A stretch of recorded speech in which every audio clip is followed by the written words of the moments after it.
last journey, and obviously his role in shaping the country's defense so far is incomplete, but it definitely has shaped the way for generations to come. Mohammed Ali Shah, if you can hear me. Yes, Preet, loud and clear. Yeah. Ali, it's imperative to understand that, soldiers have given their life for the country. They have been martyred, and that is something which only solidifies, that only hardens their commitment and our commitment when it comes to respecting them.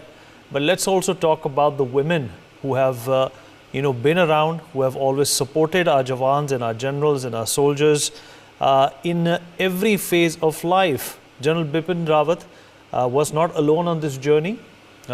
We also need to spare thought for his wife, who accompanied him almost everywhere he went. He was thinking of retiring in the next couple of years, and he was always very fondly flanked by his wife, who also lost her life in this terrible tragedy. Absolutely, Vineet, you said the right thing. In fact, as they say, behind every successful man, there is a lady, there is a woman, that she is the pillar of strength. It's because of her that one can do anything. We are away from families for months together, Vineet, and the best thing for an army brat is send them to a boarding school. Like I was sent to a boarding school, but my father was in the army as well. So, and the ladies, they stick by their husbands. And of course, when we look at General Vipin Rawat's life altogether, I think we all must actually celebrate his life, because he lived a life less ordinary, which everyone would be envious, would be wanting to live a life like that. How can a man die better than facing fearful odds for the ashes of his fathers and the temples of his gods? And he has become immortal. Soldiers, martyrs never die. They become immortal and become legends and live in our hearts and minds forever. And of course, Mrs. Rawat, he went with his boots on, with his uniform on. He kicked the bucket with his boots on. I mean, wherever they are today, in fact, they all 13 of them, for that matter, are all in a much happier place. My father, he was the deputy chief of the Indian Army. He wrote a book in which he dedicated it, opening with his wife. You spoke about, let's speak of army wife. This book is dedicated to the person who always stood by me. To his wife, Sabya Sibisha, that's my mother. My father wrote this. My wife, embodiment of grace and virtue, my wife. A pillar of strength, my support, my life. A person who's faced all perils by my side, never wincing to face the oncoming tide. To her sole aim to care for our children, for she had labored tirelessly on the score. Frugal with herself and generously gave the best to family with all that what she could save. A homemaker, decorator, and excellent cook, has ability to read any person like a book. She counsel, sane advice, could never be lost, ignoring at great peril the immeasurable cost. 45 years together, what a blissful and fulfilling life. May Almighty bestow blessings on you, dear wife. May you retain your strength and verve. You are done your bit. It's my time to serve. And General Vipin Rawat and his wife, they both went together. They lived together, they went together. What better than that? In fact, what better way to, and wherever they are, they're watching us, they're hearing us, and I'm sure they're smiling upon us. They're showering their blessings upon us, Vineet. So certainly, lady wives, the families, army officers' families, are a pillar of great strength.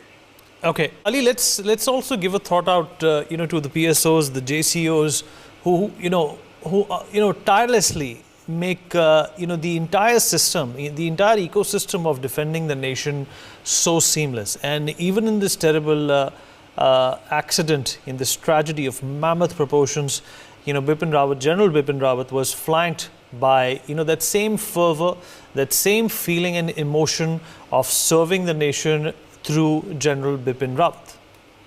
Absolutely, Vineet. I am so happy that you are giving a thought, because yes, they're bereaved families of the NCOs, of the Jawans, of the Protection Party, of his PSOs who are martyred. My heartfelt condolence to them. And we take an oath in the army when we are commissioned as officers. That's a Chetwood credo.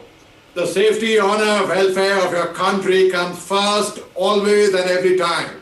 The honor, welfare and comfort of the men you command comes next. Your own ease, comfort and safety comes last, always and every time. If you look after the welfare of your troops, if you look after the welfare, they will take care of you, they will guard you, they will give their life for you. Let me tell you, Vineet, when I was posted, I was fighting counterinsurgency operations in Jammu Kashmir. I was there for 2 years, 2005, 2003, 2005, and in the northeast. That time, in case a convoy was going, and if we had a puncher, the men would get off the vehicles and form a human shield around me. And I told her, "Apni safety ka dhyan rakho." "Nahi sahab, aap hamare commander hai sahab." And they are really loyal, very simple people who come from villages. And these people are really their loyalty. And if you ask them, "Khana khaya?" "Haan sahab, khaya." They may not have eaten food. They may not have eaten food. But if you're out for patrolling, if you're out for a hard task, they will straight away say enthusiastically, "Haan sahab, khana khaya? Koi takleef?" "Nahi sahab, koi takleef nahi." You all would have heard this famous dialogue from this movie, Uri. How's the Josh? Let me tell you, it's not a movie dialogue. It is a real, actual terminology from the army, from the defense forces, from the army, navy, air force. When I say army, I don't really particularly mean the army. I mean the defense forces per se. I'm used to army. That's why I say army. So, how do you say, how's the Josh? It actually, we test the morale. We check how's the morale of our troops. They should not have any problem. And हमारे जवानों को चाहिए क्या? They need 3 basic things. First, they should get hot water in the morning if they are in a hilly area, because they are very difficult times. They need, Napoleon Bonaparte once said, the army marches on its stomach. So they need good food and of course chutti, leave. सब होली आ रही है साहब, 4 दिन छुट्टी आना है गाँव में, नहीं 4 दिन मुश्किल है दोस्त, तुम 8 दिन जाएगा. The guy is very happy, he's thrilled, and yes साहब हमारे welfare दिखता है. And any troop gave, even in peace stations, Vineet, even in peace station, our regiment, under the corps commander I served under, Lieutenant General Zamiruddin Shah, when he was the commanding officer, I was very small that day, I'm a second generation officer in this Paltan. Our regiment got all the competition, be it football, be it handball, be it basketball, be it hockey. Why? Because the morale of the troops was high, and even in counter-insurgency operations, our morale was high. It all comes from the top, Vineet. It all comes from the top. But when our chief, the chief of defense staff, has been martyred in the air crash, but let me tell you, he has lived a life less ordinary, yes. He is an inspiration, yes. The morale, we should not lift our morale. We should see that he is looking at us from the sky and blessing us. And only when we come forward and we look after our troops, will our troops be really there. Today, I can vouch for it. General Raj Kandyan is here. You can ask him. Our troops, our Jawans have retired, they've gone home. But till today, the love of the troops, they keep in touch with us. We cannot sign the leave papers. We cannot give them an extra alcohol to go and buy from the canteen. We cannot give them any, we can't do anything for them. But yet it is the unconditional love of the troops. There is nothing that we can do for them. But we keep in touch. One more thing I will tell you. One thing I learned from the corps commander I served under. On annual leave, Vineet, he never used to go home to meet the family. Half the annual leave, he would spend at home. Half the annual leave, he would go to the villages of his troops and meet and greet them. And let me tell you, in the army, when we get commissioned, we spend 3 months in the barracks with the men to learn their lifestyle, to learn inko kya takleef hai, problems. We eat with them. We're not allowed to go to the officers' mess. We eat in the langar.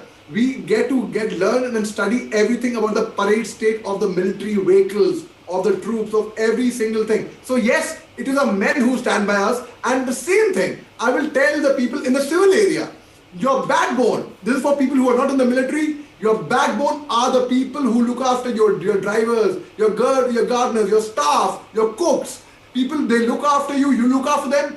I can vouch for the fact, I've seen it in real life, they will look after you. And I'll conclude quickly by saying my experience with the troops of the Assam Rifles, I went on deputation from the army to the Home Ministry at the Assam Rifles, is when we were out on a patrol, our men had a point to prove. कि अरे सब army से हैं तो क्या हुआ, हम भी कुछ कम नहीं. So they have a point to prove over there. So the Assam Rifles is a very, very good fighting force over there as well. So yes. Okay, Ali, hold on to that thought. Ali will come to you momentarily. In fact, the visuals that you see on your screen, it's the last journey of General Vipin Rawat, who is going to be cremated shortly.